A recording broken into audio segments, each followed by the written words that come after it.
Ассаламалейкум. Бұл видеода ерекше әдемі кереметтей осындай садақты жасап көрсететін боламын. Ол үшін бізге сантехникада қолданатын қарапайым осындай көлемі 32-лік турба қажет болады.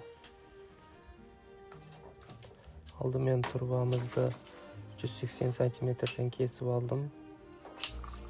Және де 15 сантиметр және 50 сантиметрден белгі қойып алдым. Қазір біз оны жұмсартатын боламыз.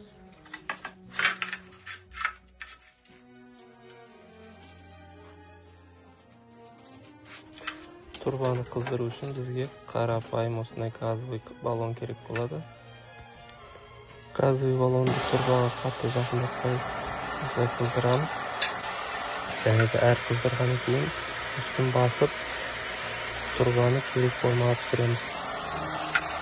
5-10 минут қыздыратын болсаңыз, турба осылай жұмсарады. Кез келген затпен өзіңізге керек формаға түсірсеңіз болады. Садақтың иілген формасына түсіру үшін менде складта осындай зат бар екен. Сіздер кез келген затпен істеуге болады бұны. Бірінші осындай астына тегіс зат қойып, үстіне садақты осылай иілген күйінде 10-15 минут тұратын болса, садақ өзінің формасын ұстайды. Осылай мен екі бетінде істеп алдым. Енді келесі кезекте садақтың ортаңғы бөлігін өзімізге қажет формаға түсіреміз. Осылай қыздырып, бетін тақтаймен басамыз. Қажет формаға түсіріп аламыз.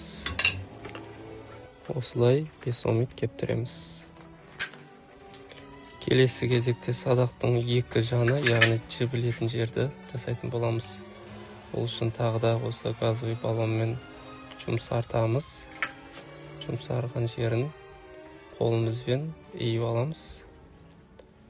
5-10 минутта бұл да дайын болады.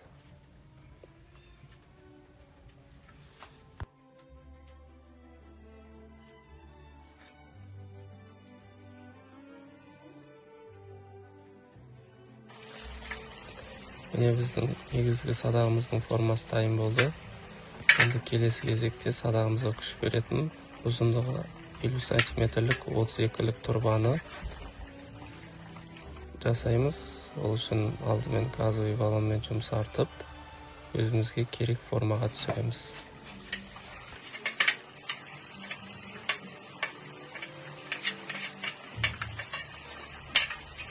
Осылай турбамыздың екі жағын иіп, қысып, үшкірлеу қылып, әдемі формаға түсіреміз. Екі жағы үшкірлеген екен, ортасын иетін боламыз. Тағы да газовый баллонмен жұмсартамыз.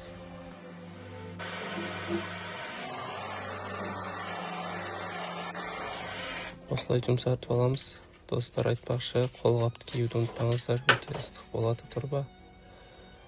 Осылай садағымыздың үстіне қойып, қолымызбен керек формаға түсіреміз. Осылай қысып қойсаңыздар, және де 5-10 минутта өзін ұстап қалады осылай.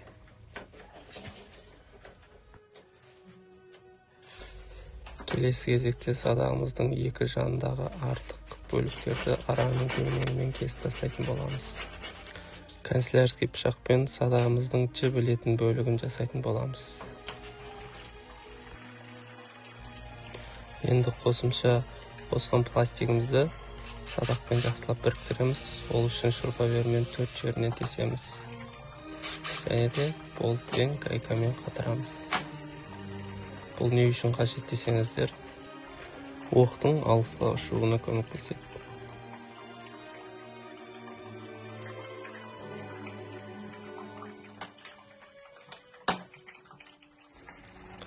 Садағымыздың екі жағын канцелярский пышақпен жасап алдық. Және де ортасынан 4 жерінен тесіп, пластигімізді болтпен гайкамен қатырып алдық. Келесі кезекте садағымызды әсемдейтін боламыз. Ол үшін бізге осындай ыстық клей қажет болады. Бетіне осылай узорлар түсірсек болады. Және де бұл да 5-10 минутта қатып қалатын болады. Осылай мен үстіне бірін кетін жағып, осындай үлкен форма шығардым. Келесі кезекте осы садағымыздың осындай ұстайтын жерін картонмен қолға ыңғайлы қылып жасайтын боламын.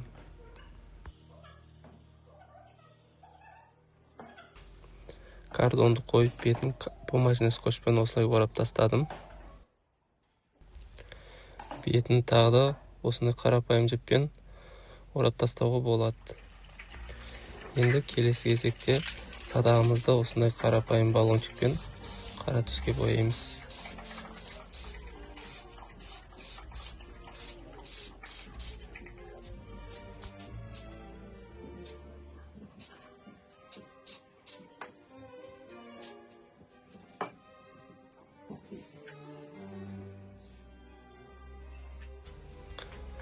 Міне садағымыз дайын болды. Толықтай бояп алдық. Енді осындай қарапайым кожамен ұстайтын жерін қаптаймыз.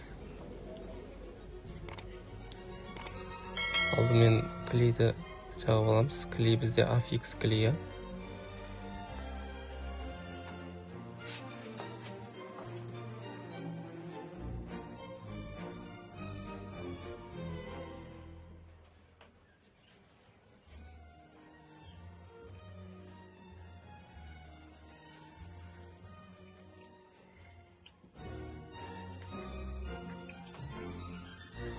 Кожаны мен осылай 3 бөлікке бөліп жабыстырдым.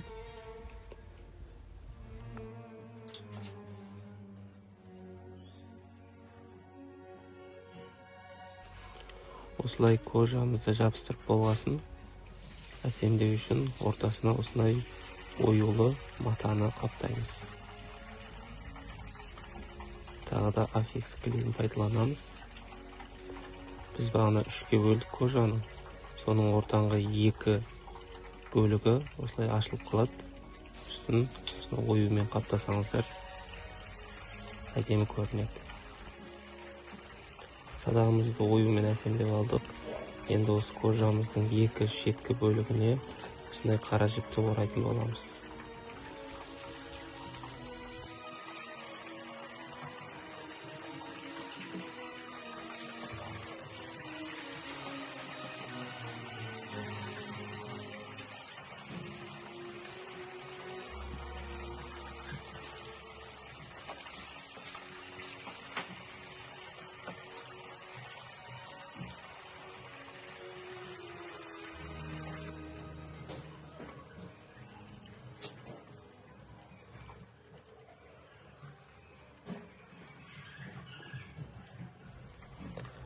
Садағымыз дайын болды. Келесі кезекте лактайтын боламыз. Мінекей садағымыз толықтай дайын болды. Енді пайдаланып көреміз.